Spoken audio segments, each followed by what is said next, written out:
परिचय। घास के मैदान में एक गिरगिट है। क्या आप देख सकते हैं?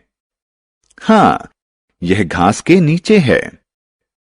यह परभक्षियों से बचने के लिए अपने परिवेश के अनुकूल अपना रंग बदल लेता है। इनके अस्तित्व के लिए जरूरी है कि ये अपने को अपने परिवेश के अनुकूल बनाएं।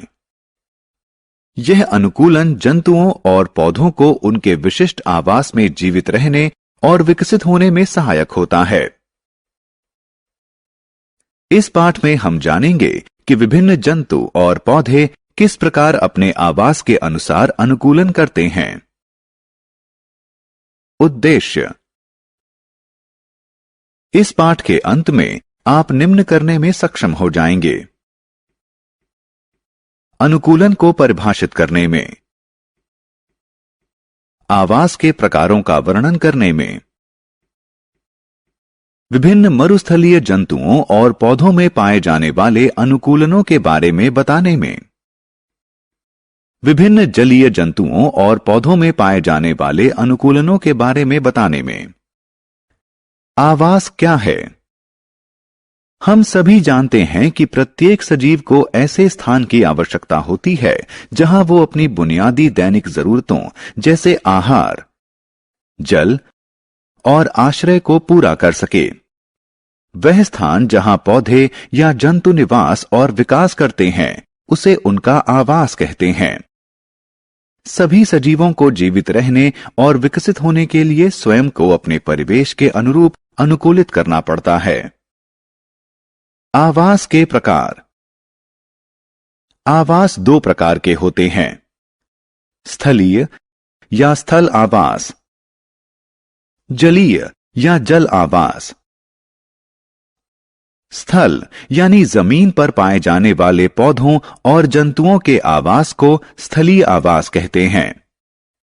मरुस्थल, पर्वत, वन और घास के मैदान इस श्रेणी के उदाहरण हैं।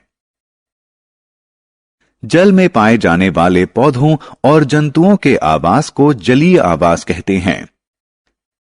समुद्र, तालाब, महासागर, झील इस श्रेणी के उदाहरण हैं। अनुकूलन। जंतु जैसे कि साही, याक, सील, ज़ेब्रा की शारीरिक विशेषताएं अपने परिवेश में जीवित रहने के लिए विशिष्ट प्रकार की होती हैं। साही में सुई के आकार के कांटे होते हैं। याक के पास मोटा फर होता है और ज़ेब्रा के शरीर पर सफेद धारियां होती हैं जो आसानी से झाड़ियां होने का भ्रम देती हैं। इन विशिष्ट विशेषताओं को अनुकूलन कहते हैं। किसी पौधे या जंतु के उसके परिवेश में जीवित रहने के लिए उसके शरीर में होने वाले रूपांतरण या परिवर्तन को अनुकूलन कहते हैं। मरुस्थल का अन्वेषण। छात्रों, क्या आप जानते थे कि सहारा का मरुस्थल संसार का सबसे बड़ा मरुस्थल है? यह अफ्रीका में है। मरुस्थलों में शुष्क होने का विशेष गुण होता है। वे वाष्पीकरण की उच्च दर और सीमित वर्षा के कारण शुष्क और गर्म होते हैं। मरुस्थल में रहने वाले जंतु और पौधों में इन कठिन परिस्थितियों में जीवित रहने के अनुकूल विशेषताएं होती हैं। ऊंट में ऐसे कई अनुकूलन हैं जो मरुस्थलीय आवास के लिए सबसे उपयुक्त होते हैं। ऊंट के पास लंबी पलकें और नाक होती है जिन्हें रेत उड़ते समय बंद किया जा सकता है। ऊंट के कुबड़ में वसा संचित रहती है जो लंबे समय में उपापचयित होती है। ऊंट एक बार में 46 लीटर तक पानी पी सकता है और वह बिना पानी के 1 हफ्ते तक रह सकता है। ऊंट के चौड़े और चपटे पैर उसे रेत में फंसने से बचाते हैं।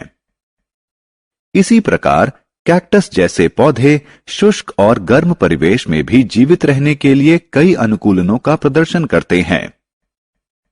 कैक्टस की पत्तियां कांटों में रूपांतरित हो जाती हैं, जिससे प्रस्वेदन के दौरान जल की क्षति को कम करती हैं।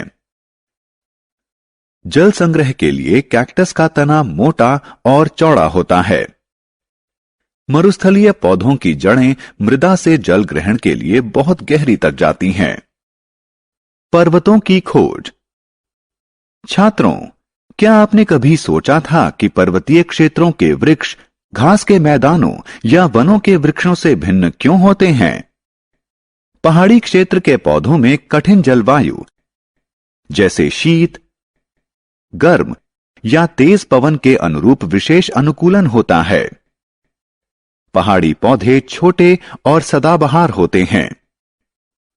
पत्तियां शंकु आकार और मोम से ढकी मोटी होती हैं, जो हिम और वर्षा जल को नीचे गिर जाने देती हैं।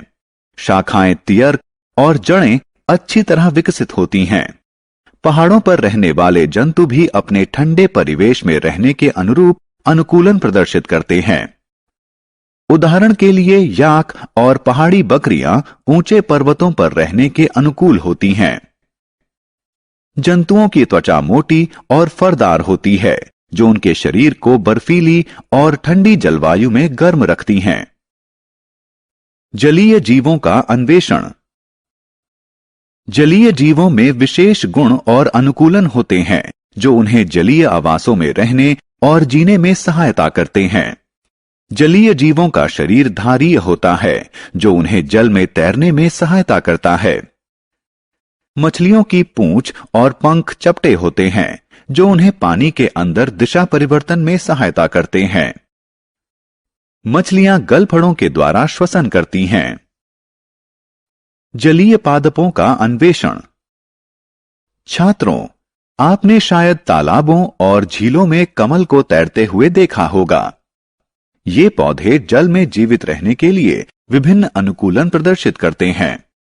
कमल का तना लंबा और खोखला होता है, जो पौधे को तालाब की तली से जोड़ता है। जड़ें छोटी होती हैं।